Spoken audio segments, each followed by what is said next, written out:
ஒரு அழகிய நாள். குட்டிப் பையன் ரவி காட்டில் நடந்தான். ரவிக்கு காடு என்றால் ரொம்பவும் பிடிக்கும். அவர் மரங்கள், பூக்கள் மற்றும் பறவைகளை பார்த்தார். ரவி தன் தாயிடம் காட்டு ராஜாவை பார்க்க வேண்டும் என்று சொன்னான். அவன் தனியாக ஒரு சாகசத்தை தொடங்கினான். காடு மிகவும் அடர்த்தியாக மாறியது.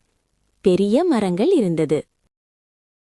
ரவிக்கு கொஞ்சம் பயமாக இருந்தது. ஆனால் அவன் சென்றான். அவர் காட்டு ராஜாவை பற்றி பாடல்களை பாடினார்.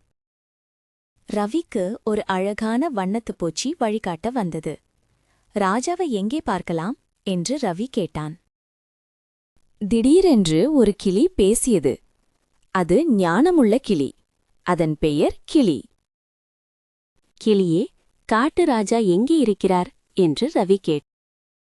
கிளியே, காட்டு ராஜா எங்கே இருக்கிறார் என்று ரவி கேட்டான். கிளி மெதுவாக, அவர் சிங்கத்தின் பாறைக்கு அருகில் இருக்கிறார் என்றது.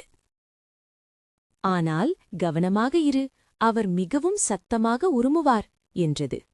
ரவி கிளிக்கு நன்றி கூறி சிங்கத்தின் பாறை நோக்கி நடந்தான். பாறை மிக உயரமாகவும் சூரிய ஒளியில் மின்னியது. ரவி பாறையின் உச்சியில் ஒரு பெரிய உருவத்தை பார்த்தான். அதுதான் காட்டின் ராஜா. ராஜா சிங்கம்.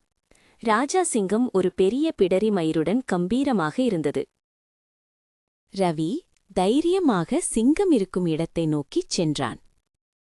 காட்டு ராஜா அவர்களே, வணக்கம் என்று ரவி மெதுவாக சொன்னான். ராஜா சிங்கம் ஆச்சரியத்துடன் தன் கண்களை திறந்தது. சிங்கம் புன்னகைத்து, ஒரு சிறு பையன், நீ ஏனிங்கே கண்களை திறந்தது. சிங்கம் புன்னகைத்து, ஒரு சிறு பையன், நீ ஏனிங்கே என்று கேட்டது. நான் உங்களுடன் நட்பாக இருக்க வந்தேன் என்று ரவி சொன்னான். சிங்கம் பெரிய சிரிப்புடன், வா நண்பா, விளையாடலாம் என்றது. ரவியும் ராஜாவும் மகிழ்ச்சியாக விளையாடினார்கள். சிங்கம் ரவிக்கு காட்டின் ரகசியங்களைப் பற்றி சொல்லிக் கொடுத்தது. இருவரின் நட்பு மிகவும் பலமாக வளர்ந்தது.